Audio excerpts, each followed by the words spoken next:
Le match PSG-Liverpool de cette semaine a été super intéressant et on va pouvoir s'en servir pour comprendre les notions de bloc médian, de bloc bas et de bloc haut. Durant ce match aller, les Reds ont laissé le ballon aux Parisiens en jouant un bloc bas qui laissait peu d'espace aux attaquants parisiens. L'objectif des Anglais était d'enclencher le pressing une fois que les Parisiens étaient dans leurs 40 derniers mètres et de jouer des contre-attaques grâce à des transitions rapides. En défendant en 4-4-2 très resserré et en 4-3-3 sur certaines situations, les Rouges ont bloqué l'axe du terrain pour obliger leurs adversaires à passer sur les côtés. Ce bloc bas était assez inhabituel pour le club anglais. On a notamment vu Mohamed Salah demander des conseils à son entraîneur pour savoir comment réagir et comment relancer le ballon face à l'ultra-domination des Parisiens. Habituellement, les Reds jouent plutôt avec un bloc médian ou un bloc haut. Le bloc médian se caractérise par un positionnement autour du rond central avec un espace de 20 à 25 mètres entre les défenseurs et les attaquants. De plus, le bloc médian est pertinent lorsqu'il est très dense, c'est-à-dire que c'est tout le bloc équipe qui bouge ensemble lorsque le ballon est d'un côté du terrain. L'idée est de forcer l'adversaire à passer sur les côtés en bloquant l'axe et le demi-espace au maximum. Les Parisiens ont, eux, au contraire, appliqué un pressing très haut dans un bloc haut,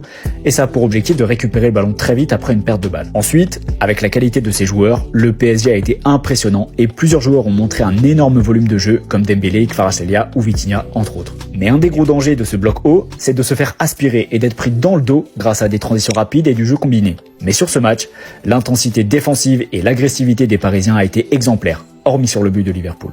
Les Reds n'ont pas réussi à trouver des décalages ou des transitions rapides, ce qui laisse beaucoup d'espoir pour les supporters du club de la capitale.